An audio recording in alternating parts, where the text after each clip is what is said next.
প্রিয় ফার্স্ট সেমিস্টারের ছাত্রছাত্রীরা, আজকে আমি যে বিষয় নিয়ে আলোচনা করব সেটি হচ্ছে তোমাদের যাদের এডুকেশনের সাবজেক্ট রয়েছে ফার্স্ট সেমিস্টারের নিউ সিলেবাসের আন্ডারে, অনার্স এবং জেনারেল, মাইনর এবং মেজর সাবজেক্টের।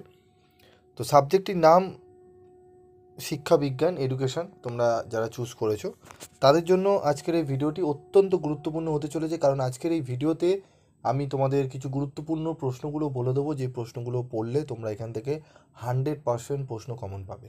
হ্যাঁ, 100% প্রশ্ন কমন পাবে। বিগত 5-6 বছর ধরে তোমাদের এরকমই সাজেশান দিয়ে আসা হচ্ছে এডুকেশনে, প্রায় 100% প্রশ্ন কিন্তু তোমাদের কমন আসে। একটি প্রশ্ন তোমাদের আনকমন প্রশ্ন তোমরা পাবে না। তো ইউনিট 1 থেকে আমাদের 10 এবং 5 নম্বরের কী কী প্রশ্ন পড়ব সেগুলো নিয়ে আজকে আলোচনা করব। তো যারা ভিডিওটি দেখছো প্রথম থেকে শেষ পর্যন্ত একটু মনোযোগ সহকারে শুনবে, এবং যারা চ্যানেলে নতুন তাদের বলবো তারা চ্যানেলটি সাবস্ক্রাইব করে পাশে থাকা বেল আইকনে ক্লিক করে রেখে দিও, যাতে যখনই আমি তোমাদের জন্য ভিডিও বানাবো তার নোটিফিকেশান তোমরা সহজেই পেয়ে যাবে।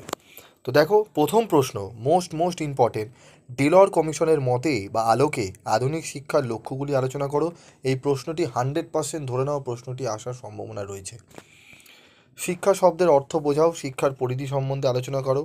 শিক্ষার বৃত্তিমূলক ও গণতান্ত্রিক লক্ষ্যের ধারণা সম্পর্কে সংক্ষিপ্ত টিকা লেখো। এই প্রশ্নটিও অত্যন্ত গুরুত্বপূর্ণ, 3টি স্টার রয়েছে, এই দুটো প্রশ্ন অবশ্যই পড়বে। শিক্ষার ব্যক্তিতান্ত্রিক ও সমাজতান্ত্রিক লক্ষ্যগুলি সম্পর্কে বিস্তারিত আলোচনা করো। এর মধ্যে কোনটি বেশি গ্রহণযোগ্য? শিক্ষার গণতান্ত্রিক লক্ষ্যগুলি বিশদভাবে আলোচনা করো। 4টি স্টার, বুঝতেই পারছো, খুবই গুরুত্বপূর্ণ প্রশ্ন। 6 নম্বর প্রশ্ন দেখো, বৌদ্ধ দর্শনের বৈশিষ্ট্য বা মূল নীতিগুলি উল্লেখ করো। এটিও 3টি স্টার, তার মানে 4টি স্টার মার্কের কোশ্চেন, 4টি হলো, এই 4টি ভালো করে পড়বে তোমরা। যোগ দর্শন অনুযায়ী ঈশ্বর তত্ত্বের বর্ণনা দাও। এই 7টি প্রশ্ন যদি তোমরা করে নিতে পারো, এখান থেকে তোমরা একটি 10 নম্বরের 100% প্রশ্ন কমন পাবে। চলে আসবে এরপর 5 নম্বরের প্রশ্ন। 5 নম্বরের প্রশ্নের মধ্যে শিক্ষার গণতান্ত্রিক লক্ষ্য বলতে কী বোঝো, শিক্ষার সমাজতান্ত্রিক লক্ষ্য বলতে কী বোঝো? এই দুটি লক্ষ্য অবশ্যই তোমরা পড়বে। ডেলর কমিশন প্রস্তাবিত শিক্ষার 4টি স্তম্ভ ব্যাখ্যা করো। ওপরের ওই ডেলর কমিশনের যদি বড় প্রশ্নটি পড়ো, এটিও হয়ে যাবে। যেটি খুব গুরুত্বপূর্ণ প্রশ্ন 4 নম্বরের, শিক্ষার সংকীর্ণ ও ব্যাপক ধারণার মধ্যে পার্থক্য লেখো। শিক্ষার সংকীর্ণ ও ব্যাপক শিক্ষার ধারণার মধ্যে পার্থক্য লেখো। জানতে শেখা সম্বন্ধে ডেলর কমিশনের অভিমত ব্যক্ত করো। শিক্ষার বৃত্তিমূলক লক্ষ্য সম্বন্ধে সংক্ষিপ্ত টিকা লেখো। শিক্ষার বৃত্তিমূলক লক্ষ্য সম্বন্ধে সংক্ষিপ্ত টিকা লেখো। আধুনিক শিক্ষার পাঠ্যক্রমে বৌদ্ধ দর্শনের প্রভাব লেখো।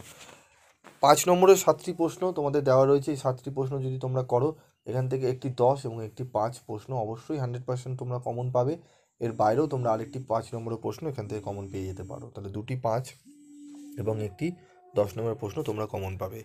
তো ভিডিওটি ভালো লাগলে অবশ্যই লাইক শেয়ার করবে, বন্ধুদের মধ্যে শেয়ার করবে প্রচুর পরিমাণে, এবং কমেন্টস করে তোমরা জানাবে তোমরা ভিডিওটি পেয়ে কতটা উপকৃত হলে, এবং অন্যান্য কোন সাবজেক্টের সাজেশান লাগবে সেগুলো তোমরা জানাবে। আমি চেষ্টা করব তোমাদের সেই প্রশ্ন গুলো তুলে ধরা সেই সাবজেক্টে। তো আজকের মতো এটুকুই, দেখা হচ্ছে পরবর্তী ভিডিও ক্লাসে। সকলে ভালো থাকবে, সুস্থ থাকবে।